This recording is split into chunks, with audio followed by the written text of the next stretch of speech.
My friends, healing rarely arrives with fireworks. It does not announce itself in grand ways. It moves quietly, like dawn seeping through a darkened room, slowly, gently, persistently. Carl Jung once wrote, "There is no coming to consciousness without pain." And perhaps that is why healing often feels invisible, because it is not the absence of pain, but the transformation of it. Maybe you think you're still broken because the light isn't blinding yet, but healing doesn't always roar like thunder. Sometimes it hums softly beneath the noise of your daily life. It's in the moments you no longer chase the past, in the mornings when you wake up and feel a little less heavy, in the nights when silence no longer feels like punishment but peace. You see, the world often teaches us to measure progress by what we can show: smiles, productivity, optimism. But Jung understood something deeper. He knew that healing is an inner unfolding, a process where the unseen carries far more weight than the visible. It happens beneath the surface, in the silence, in the pauses, in the spaces where you simply breathe and survive another day. And perhaps that's why so many miss their own healing, because it doesn't come with applause. It comes with quiet endurance, with small acts of courage that no one notices. Getting out of bed after nights of crying, choosing to forgive without receiving an apology, sitting with your loneliness instead of running from it. Healing is not a single event. It's a series of subtle awakenings that slowly rebuild the soul. It's not linear either. It spirals, revisiting old wounds to show you how far you've come, not to punish you for where you've been. The same pain that once shattered you becomes your teacher. The same silence that once haunted you becomes your sanctuary. So before we explore the signs that you've healed more than you realize, pause for a moment. Look at yourself, not through the eyes of who you used to be, but through the lens of who you are becoming. Because maybe you're not broken anymore. Maybe you've simply outgrown the version of you that was built on survival. The truth is, you've been healing in ways you haven't even recognized. Each time you chose understanding over anger, you healed. Each time you let go of what no longer fit your soul, you healed. Each time you stayed gentle in a world that hardened you, you healed. And so, let's begin. Not with the loud healing that demands attention, but with the quiet kind, the one only your soul can recognize. Sign 1, you no longer chase closure. Once you needed answers for everything. You replayed conversations until your mind was bruised from overthinking. You needed to know why they left, why life changed, why the story ended the way it did. But eventually something inside you grew tired of the chase. You realized that closure doesn't come from others, it comes from within. It's not a neatly tied ending, it's the quiet decision to stop bleeding for what no longer exists. You began to understand what Jung meant when he said that every person we meet represents a piece of ourselves we must face. When they leave, they take the lesson with them. That is your closure. You don't need their apology, their recognition, or their return. Healing begins the moment you accept that the story ended exactly as it was meant to. Some people were never meant to understand you, only to awaken you. And when you can finally walk away without resentment, when you stop checking the door hoping they might come back, you've already healed more than you think. Because real closure isn't a conversation, it's peace. It's that stillness that arrives when you stop explaining yourself to people committed to misunderstanding you. It's when you can say, that chapter taught me everything I needed to know, and mean it. There's a freedom in the kind that doesn't come from forgetting, but from no longer needing to remember. You no longer carry the weight of what could have been. You carry only the wisdom of what was. And maybe, just maybe, that's where the real transformation begins. Not in erasing your pain, but in realizing it was never your enemy. It was your initiation. Sign 2, you no longer need to be understood.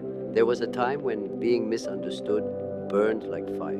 You wanted to be seen for who you truly are, to be validated, to be known. But healing whispers a different truth. Not everyone is meant to see your depth, and that's okay. Jung wrote that what people see in you often mirrors what they refuse to face in themselves. When they mock your softness, it's because they fear their own vulnerability. When they dismiss your depth, it's because they are drowning in their own shallow. The moment you stop seeking to be understood, you reclaim your power. You realize your worth was never meant to be proven. It simply is. And you begin to understand that misunderstanding doesn't diminish truth. It reveals where connection cannot grow. You've healed when you can listen to someone misjudge your heart and still remain calm. Because peace is no longer something you beg for. It's something you embody. Healing, my friends, is not loud. It's the quiet revolution that happens when you finally stop explaining yourself to others and start understanding yourself instead. When your silence becomes stronger than your need to be seen. When your self-acceptance becomes louder than their misunderstanding. That's the first step toward wholeness. The recognition that you were never meant to be understood by everyone. only by yourself. And once you truly see yourself, the world no longer needs to. Sign 3. You stop romanticizing the past. There comes a moment, almost imperceptible, when nostalgia begins to lose its sweetness. The old songs, the familiar streets, the fragments of conversations that once echoed endlessly in your mind, they start to fade, not because you've forgotten them, but because they no longer define you. You begin to look back, not to relive, but to understand. Healing at its core is not about erasing memory, it's about changing your relationship with it. You used to replay the past like a film you couldn't stop watching, hoping to catch a different ending. You searched every scene for clues. For a moment you might have done something differently, said something better, loved a little more carefully. But with time, you realized that the story unfolded exactly as it needed to. The endings you fought against were not punishments. They were instructions, guiding you toward who you were meant to become. Carl Jung once said, "Until you make the unconscious conscious, it will direct your life, and you will call it fate." And that's what happens when you stop romanticizing the past. You begin to see it consciously. You no longer let it dictate your choices. You no longer wear your memories like open wounds. You begin to recognize the pattern, the cycle, the hidden language of your own evolution. Every heartbreak was a mirror reflecting something you needed to see. Every silence taught you how to listen to yourself. Every ending carved space for something new to emerge. Healing begins when you no longer see those moments as losses, but as transformation. You can finally stand where you are and whisper, "That had to happen. Otherwise, I wouldn't be me." This is when nostalgia changes. It becomes gentle instead of heavy. You still remember, but the memories don't sting anymore. They arrive like quiet visitors, not ghosts demanding your attention. You can revisit your old pain without drowning in it because you've learned how to swim in deeper waters now. And that's how you know you've grown. You stop chasing what once hurt you. You stop assigning magic to the people who broke you. You no longer look back, wishing for their return. Instead, you look forward knowing that what's meant for you will never require you to abandon yourself again. The past stops being a wound and becomes a teacher. It no longer defines you, it refines you. And with that shift, you begin to understand what Jung meant when he spoke of individuation, the process of becoming whole through the acceptance of your journey, both light and dark. You integrate every fragment, every failure, every forgotten dream, and they stop being contradictions. They become parts of one story, yours. Sign 4, your solitude no longer feels lonely. There was a time when silence felt unbearable. You filled it with anything, music, conversations, distractions, anything that could drown out the echo of your own thoughts. The idea of being alone felt like punishment, but slowly as you healed, solitude began to change shape. What once felt empty began to feel spacious. The quiet no longer felt like exile, but invitation. You started to meet yourself, the parts you once avoided, the parts you tried to hide.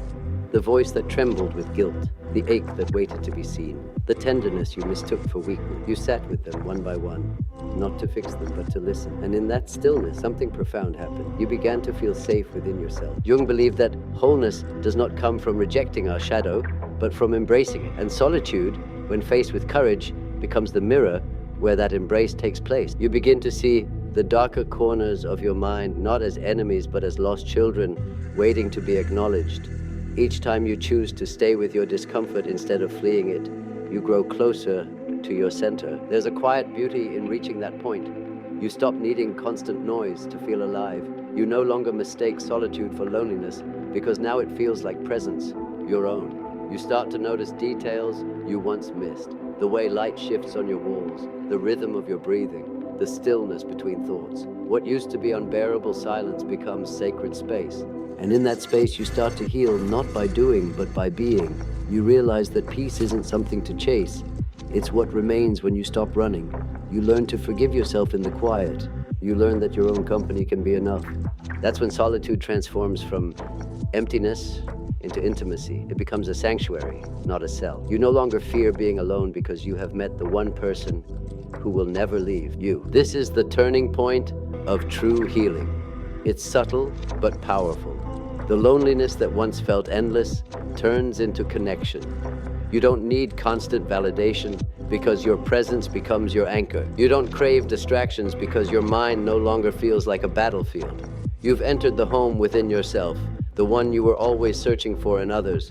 And once you find peace in solitude, the world begins to change around you. You stop chasing love out of fear of being alone. You stop clinging to people who make you feel smaller. You stop begging for belonging because you've already found it within your own skin. This is where transformation deepens. Healing no longer feels like a process, it becomes a state of being. Solitude stops echoing with absence and begins to hum with life. It's no longer the silence of emptiness, it's the silence of peace. Sign 5. You respond instead of react.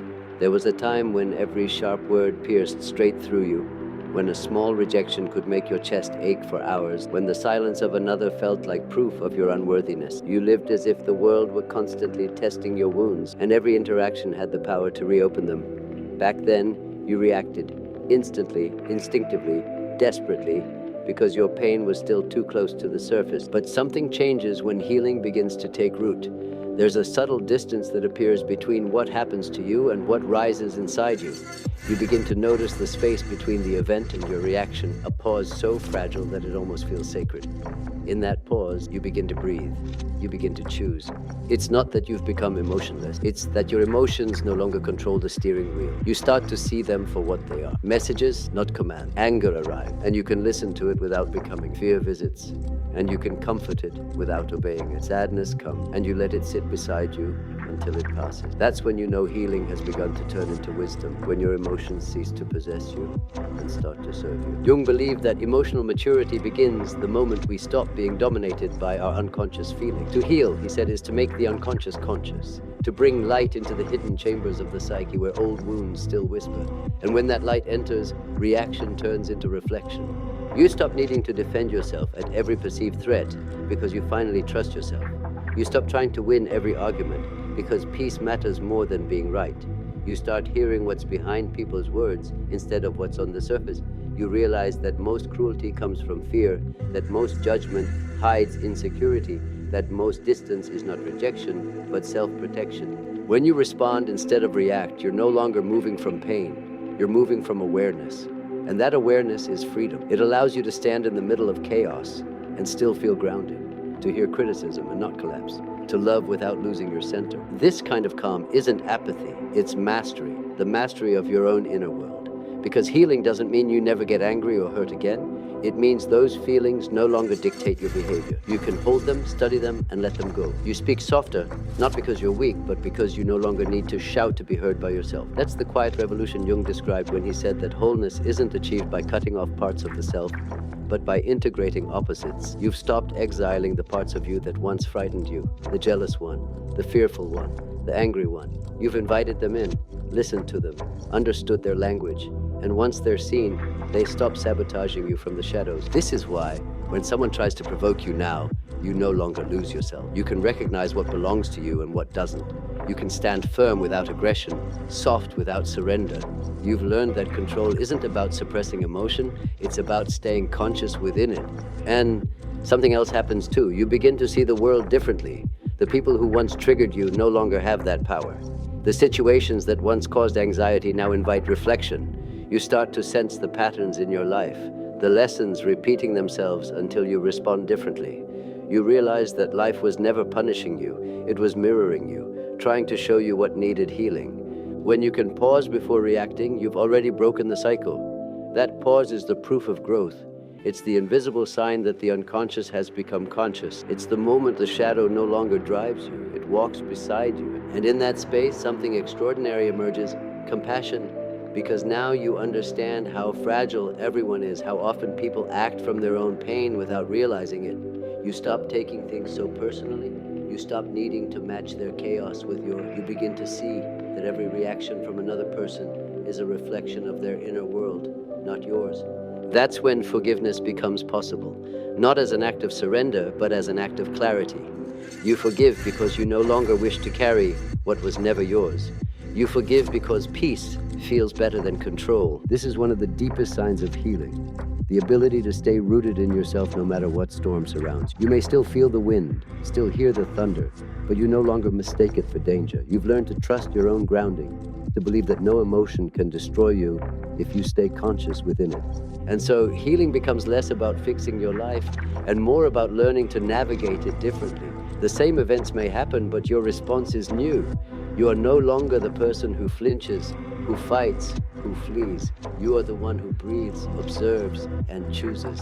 That is the power Jung spoke of, the moment when the self becomes whole enough to hold contradiction without breaking. You can feel anger and still choose kindness. You can feel sadness and still move forward. You can feel fear and still act with courage. That's when you know the shadow no longer rules you. You've learned its language. You've integrated its voice. And now, instead of reacting from your wounds, you're responding from your wisdom. This is what it means to live consciously, to let awareness guide what once was driven by pain. It's not loud, it's not dramatic, it's quiet, deliberate, steady, the kind of power that doesn't need to prove itself, the kind that simply is. Sign 6, you begin to create instead of escape. There was a time when every ache sent you running, toward noise, toward distraction, toward anything that could silence what was rising within you. Pain used to feel like a wave you couldn't face. You tried to drown it in busyness, in company, in endless scrolling through other people's lives, hoping to forget your own. But the thing about running from yourself is that the self always catches up. The ache doesn't vanish, it waits, quiet, patient, until you're ready to listen. And one day, without realizing it, you stop running. The noise that used to numb you begins to irritate you. The distractions lose their sweetness. And for the first time, you sit still long enough to feel what you've been avoiding. It's uncomfortable at first, the silence, the rawness, but something inside you knows it's necessary.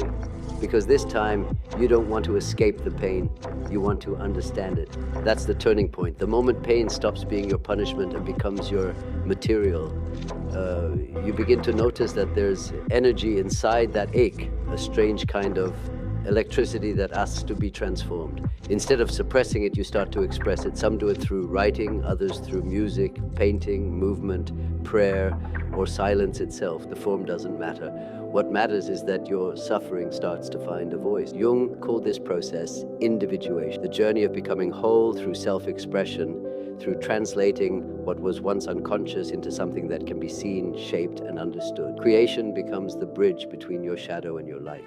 Every time you write a line that feels too honest, every time you paint a feeling you can't name, every time you cry and let it flow instead of hiding it, you integrate. You take what was once fragmented and turn it into something coherent, something beautiful. You begin to see that creation is not about talent or art, it's about alchemy, turning chaos into meaning. You start realizing that every piece of you, even the broken ones, wants to contribute to something larger. The loneliness, the heartbreak, the mistake, they stop feeling like wasted time and start feeling like raw material. You stop asking, why did this happen to me? And start wondering, what can I make from this? And that's when healing deepens into transformation, because creation doesn't just express what you felt, it redefines it. The act of giving shape to your pain allows you to step outside of it, to see it from a higher vantage point.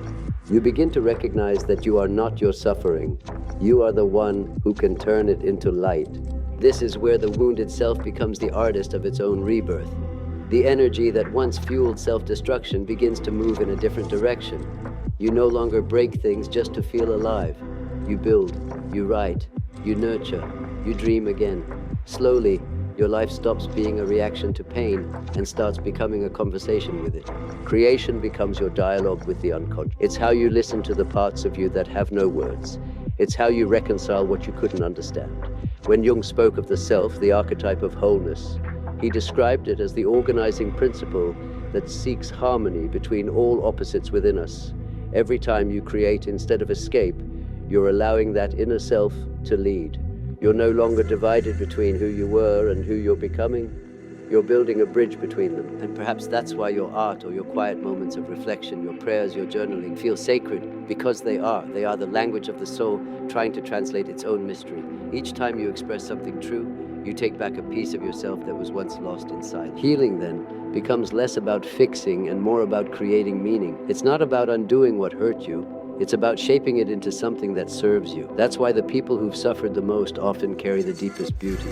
Not because pain itself is beautiful, but because what they've made from it is. You begin to see that pain and creativity are not opposites, they are partners. Every scar is a doorway, every shadow holds an image waiting to be drawn, a story waiting to be told. The moment you give your suffering a purpose, it loses its power to control you. And there's something quietly miraculous about that realization. You start living differently. You no longer need chaos to feel inspired. You no longer seek destruction for release. You find meaning in the mundane, in the way sunlight hits your desk, in the sound of rain in your breath. Life itself becomes your canvas. Yeah, that's the highest form of healing, when creation becomes your instinct instead of escape. When you wake up not asking how to avoid pain, but how to turn it into something honest. When your heart breaks, and instead of collapsing, you write, you paint, you talk, you grow. That is the soul's revolution. You stop seeing yourself as a survivor of your story and begin to recognize yourself as its author. Every chapter, every conflict, every loss becomes part of a larger design. And for the first time, you feel gratitude, not for the suffering itself, but for what it gave you: perspective, depth, resilience. You no longer run from your shadow because you've learned that it's the source of your creativity. You can look at your pain now and whisper, "Thank you." Not because it was easy, but because it made you real, because it pushed you toward the person you were always meant to be. And so, creation becomes not just something you do, but something you are. It's how you move through the world, with awareness, with tenderness, with the quiet certainty that everything you experience, light or dark, can be transformed into meaning. That is the essence of individuation. That is what Jung meant when he said, "The privilege of a lifetime is to become who you truly are." And perhaps that's what you've been doing all along, not escaping the darkness, but shaping it into form, word, song, or silence. You've begun to create instead of escape. And in doing so, you've discovered the most profound truth of all, that your pain was never meant to destroy you. It was meant to teach you how to build. Sign 7, you stop needing recognition to feel real. There's a subtle moment in healing when you begin to notice that the applause no moves you the way it once did. The praise that used to fill you now feels strangely hollow, and the silence that once frightened you begins to feel like peace. You no longer measure your worth by how loudly the world responds, because you've started to hear something deeper, your own voice, calm and steady beneath the noise. For most of your life, you were taught that validation is proof of value. You learned to perform, to achieve, to explain yourself as if being understood were the same as being worthy. And maybe it was necessary for a time.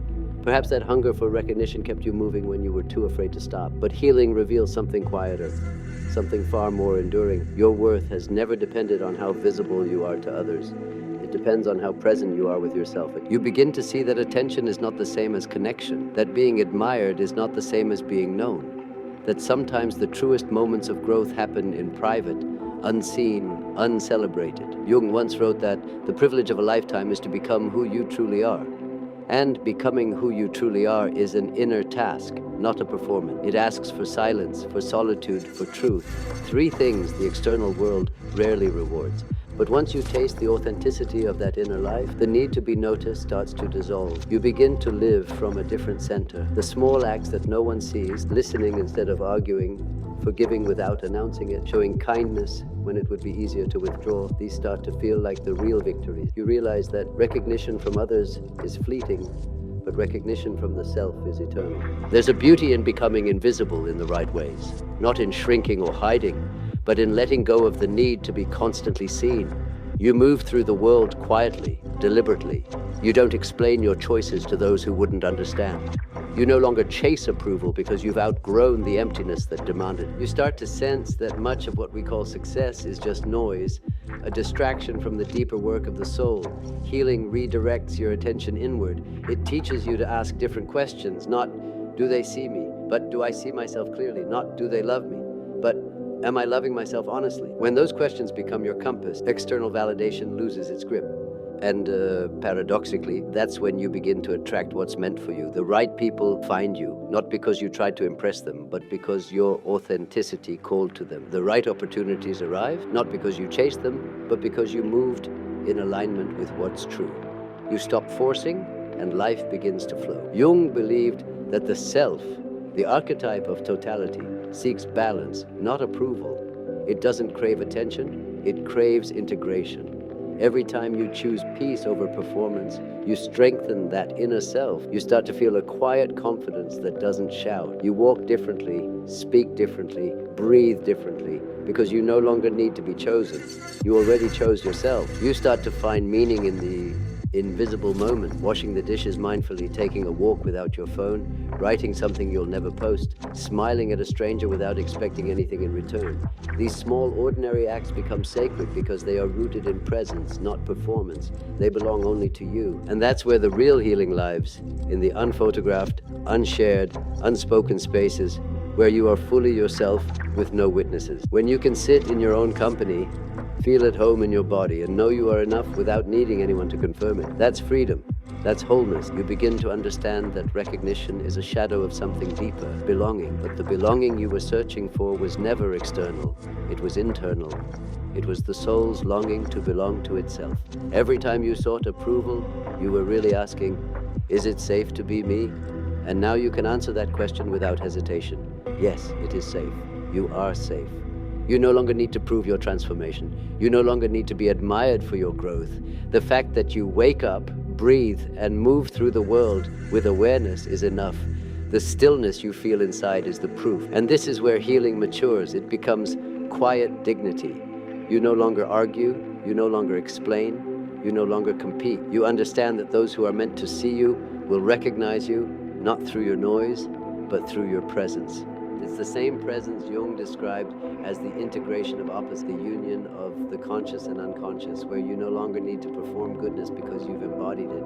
You no longer need to chase light because you've befriended your darkness. And the irony is, once you stop seeking recognition, the world begins to reflect your authenticity back to you anyway.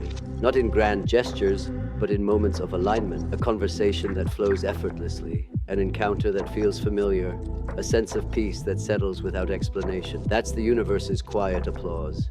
This stage of healing doesn't come with fireworks. It comes with steadiness. You no longer feel the urge to post every realization or share every breakthrough, because it's enough that you know.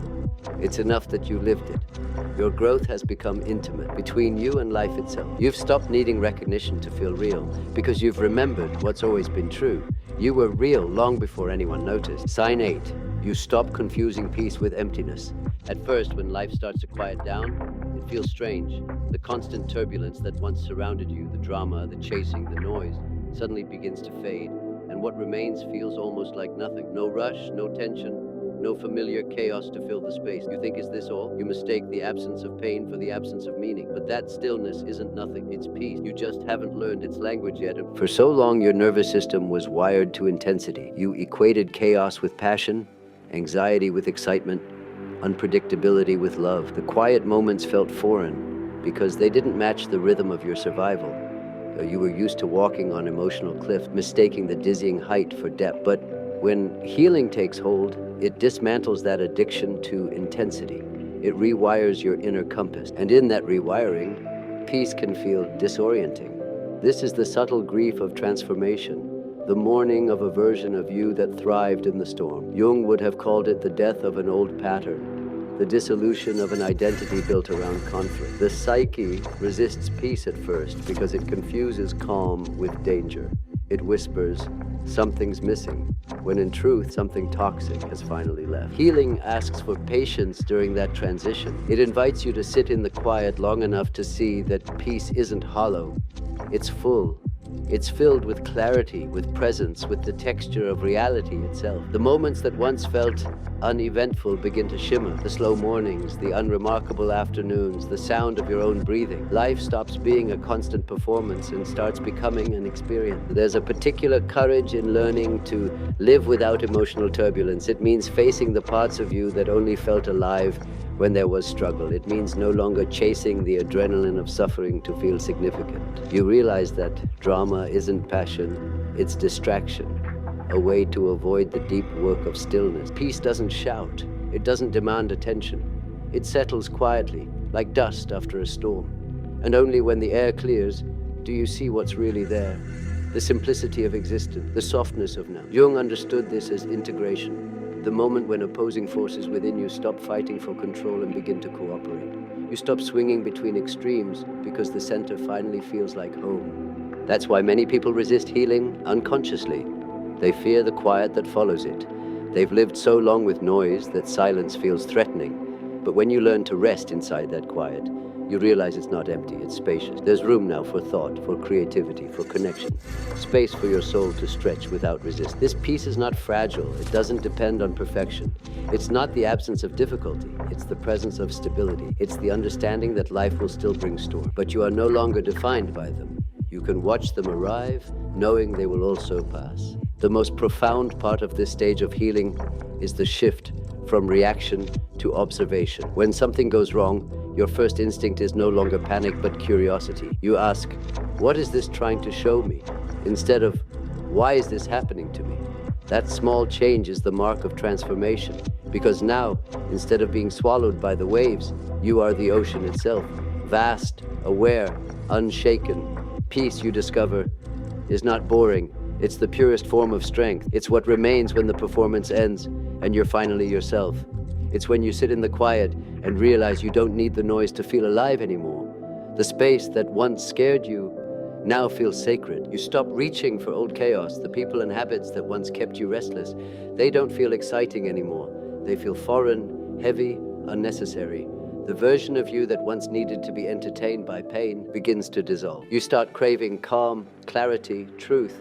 You choose stillness not because you're avoiding life, but because you've learned that this is where life actually happens. Jung believed that wholeness is achieved when we reconcile contradictions within ourselves. And that's what peace really is, the meeting point of opposites. It's where your shadow no longer battles your light. It's where your wounds stop demanding to be reopened. It's where your heart beats without fear. Peace doesn't erase emotion, it refines it. You still feel deeply, but without drowning. You still love fully, but without losing yourself. You still care profoundly, but without collapsing under the weight of what you can't control. Peace gives you discernment. It teaches you when to speak and when to stay silent, when to act and when to simply allow. And the more you live in that space, the more you realize how rare and precious it is. You no longer crave the highs because they always came with lows. You no longer mistake constant stimulation for joy. Real joy doesn't need to shout, it hums softly in the background of peace. This is what true healing feels like. Not excitement, not perfection, but balance. The world no longer feels like a battlefield. It becomes a landscape. You can walk through it without fear, without rushing, without needing to fix everything you see. You start to understand that your inner stillness changes the world around you more than your struggle ever did. And so, you stop confusing peace with emptiness. You see that what you once called nothing is actually everything. Clarity, groundedness, presence. The kind of fullness that doesn't depend on anyone or anything, the kind that lasts. You finally come home, not to a place, not to a person, but to yourself.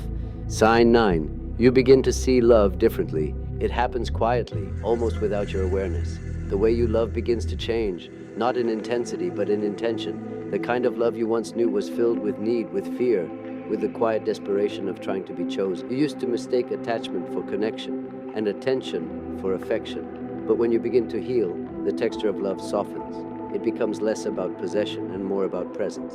At first, this shift feels unsettling. The intensity that once defined love, the highs, the constant uncertainty, the craving, starts to fade. You fear that maybe you're losing your capacity to love, that you've grown numb or guarded. But what's really happening is that you're learning to love without bleeding. You no longer confuse chaos with passion or suffering with depth. You begin to understand that love is not supposed to consume you, it's supposed to expand you. When you lived through your wounds, you loved to fill a void. You searched for someone to quiet the echo of your own loneliness, to prove your worth, to heal what you didn't want to face alone. But love built on lack always collapses under its own weight. Jung taught that what we reject in ourselves, we inevitably seek in others, hoping they will carry what we cannot bear.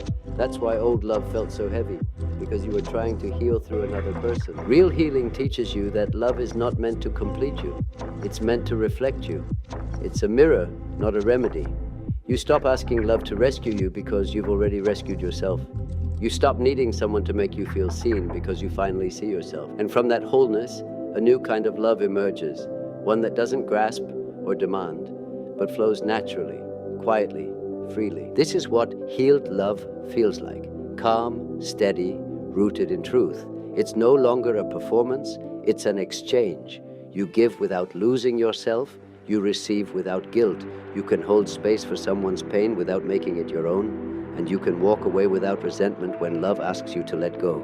It's not that you stop caring, you simply stop clinging. You understand now that love cannot thrive in control. It needs honesty, freedom, and trust, not possession. You don't love to be loved back. You love because love itself feels true to who you are. You stop chasing connection and start becoming connection. And here's the paradox. When love no longer comes from need, it deepens. The people you attract change, because your energy has changed. You no longer draw in those who feed on your uncertainty. You attract those who are nourished by your peace. The love that enters your life now doesn't demand proof. It simply exists, quietly, consistently, without grand declarations. Jung believed that every relationship mirrors our inner world. What we love in others is what we've begun to accept in ourselves. and what we resent is what we've yet to integrate. When you understand this, relationships become sacred teachers. Even heartbreak becomes revelation. The people who trigger you the most are not your enemies, they're invitations to self-awareness. When you reach this stage of healing, love becomes an act of consciousness. You stop projecting your shadow onto others and start seeing them for who they are. Not as saviors, not as threats, but as souls walking their own path beside yours. You understand that everyone loves from the level of their awareness, and that expecting more from someone than they're capable of giving is just another form of self-abandonment. So you start loving with clarity. You can love deeply while maintaining your boundaries. You can open your heart without erasing yourself. You can say no and still be kind. You can stay when it feels right and leave when it's time without turning love into punishment. That's what maturity looks like. Knowing that love isn't proven through suffering, but through peace. It's a strange, beautiful freedom. You realize you no longer crave the dramatic gesture, the constant reassurance, the intensity that once felt intoxicating. You crave understanding instead. You crave honesty. You crave the quiet comfort of being with someone who doesn't make your nervous system flinch. You crave the kind of love that feels like exhaling. This is how you know you've changed. The things that once thrilled you now tire you. The relationships that once drained you now feel impossible to sustain. You can look back at the old versions of love and see them for what they were, lessons, not failures. You don't judge them, you thank them, because every heartbreak carved the space that now allows you to love with awareness. When Jung spoke of the union of opposites, he was also describing love, the inner balance between giving and receiving, self and other, shadow and light. True intimacy, he suggested, begins when two people have each met their own unconscious. When both have faced their shadows and learned to stand in their own center, love becomes a meeting, not a merging. This kind of love doesn't fade with time because it isn't built on fantasy, it's built on truth. It doesn't fear distance because it's grounded in trust. It doesn't crumble under conflict because it's not about perfection. It's about awareness. It's the love that remains when the illusion falls away. And perhaps this is the quiet revelation of healing. You realize that love was never supposed to save you. It was supposed to teach you. Every person you've loved, every heart you've broken or lost, was a chapter in your own becoming. And now, as you stand here, whole, awake, unhurried, you can finally love not to fill the void, but to share the fullness. You no longer love because you're afraid to be alone. You love because you've learned to be alone and found it sacred. You no longer love to escape yourself. You love because you found yourself. And in that, love becomes what it was always meant to be. Not a search for completion, but a celebration of wholeness. Sign 10, you begin to recognize patterns before they repeat. It is one of the quietest and most profound moments in healing, the instant you notice an old pattern rising, and this time you don't step into it. You feel the familiar pull, the déjà vu of emotion, that subtle whisper of temptation that says, here we are again. But something in you hesitates, you pause, you breathe, you see it instead of becoming it. And in that pause, everything changes. Before, you didn't even notice when the cycle began. You were caught inside it, reacting, defending, explaining, apologizing. You called it bad luck or coincidence or fate. The same kind of person would show up in a different body. The same conflict would resurface in a new disguise. You thought the world was repeating itself, but it was your own unconscious calling for recognition. As Jung said, until you make the unconscious conscious, it will direct your life and you will call it fate. This is how awareness begins, not with fireworks, but with clarity. You start to see how your history echoes through your choices. You notice that your anger often hides fear, that your attraction often hides a wound, that your silence often hides shame. Healing sharpens your inner vision until you can distinguish between instinct and conditioning, between intuition and trauma. What once felt inevitable now feels optional. It's not that your triggers disappear, you just stop worshiping them. You start to understand them. The person who ignores you no longer awakens the old panic of being unseen. The argument no longer spirals into despair. You don't take rejection as proof of your inadequacy, or distance as abandonment. You begin to interpret reality through truth instead of through old pain. That's what it means to break a pattern. Not to erase your past, but to stop letting it choose for you. Each time you make a conscious decision where you once reacted unconsciously, you're reprogramming your inner world. You're showing your nervous system that safety no longer depends on repetition, it depends on awareness. It's slow work, subtle work. Sometimes you'll still stumble, still fall into an old rhythm, But now you notice, and noticing is evolution. You start to recognize that every repeated pattern is not punishment, it's education. Life keeps showing you the same lesson until you learn it. And the moment you do, the energy changes. The situations that used to find you simply stop appearing because you no longer resonate with them. Healing at this level isn't loud, it's quiet discernment. It's when you catch yourself mid-thought and say, no, not this time. It's when you walk away from what feels familiar but wrong, even when it hurts. It's when you no longer confuse intensity with importance or guilt with love. You start to make choices that reflect who you are becoming, not who you are trying to survive as. This is what Jung meant by individuation, the process of becoming conscious of your own patterns and integrating them rather than being ruled by them. You're not erasing your shadow, you're learning to walk beside it. You can see the old reflex, the need to please, to fix, to chase, but you no longer obey it. You hold it gently and say, I understand why you learned this, but we don't need it anymore. That is the voice of maturity, compassion for what once protected you, and courage to live without it. Because every pattern, even the destructive ones, once served a purpose. They kept you safe, hidden, small, but safe. To break them, you must first thank them.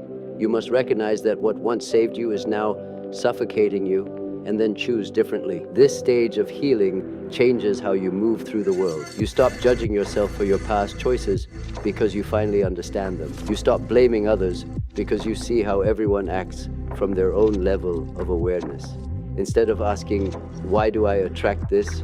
You begin to ask, what inside me still believes this is love? That question alone transforms everything. You learn to identify the subtle signals of imbalance, the tension in your chest before you say yes when you mean no, the sinking feeling when you shrink your truth to fit in, the sudden exhaustion when you try to fix someone else's pain. You listen to these signals as guidance, not as inconveniences. Your body becomes your compass, your intuition, your teacher. And with time, you realize that breaking a pattern doesn't require war, it requires awareness. You don't have to fight the old story, you simply stop participating in it. You stop feeding it your energy, your reaction, your belief. Without your attention, the story dissolves. This awareness grants you something extraordinary, choice. You no longer move through life on autopilot. You can choose peace over panic, silence over argument, truth over comfort. You can choose yourself, not out of selfishness, but out of understanding. You realize that choosing yourself doesn't hurt others. It teaches them how to choose themselves too. That's how generational cycles end. Not through confrontation, but through consciousness. One person decides to pause, to breathe, to see, and that single act of awareness changes the trajectory of every life that follows. Breaking patterns isn't glamorous. It's quiet, repetitive work, the kind that no one applauds because they can't see it happening. But you'll feel it. You'll feel it the first time you don't chase, the first time you say no, the first time you walk away without explaining. You'll feel it when peace feels more satisfying than drama, when solitude feels safer than false connection, when your truth feels lighter than their approval. And that's when you realize the pattern didn't break because the world changed, it broke because you did. Because you finally stopped living from the wound and started living from the awareness of it. That's what Jung meant when he said, enlightenment is not imagining figures of light, but making the darkness conscious. You've stopped fighting your darkness. You've learned to see through it. And once you can see, you're no longer bound. The cycle ends not when it disappears, but when you can watch it rise and smile gently, knowing you have a choice. That's the moment you become free. Not perfect, not untouchable, but awake.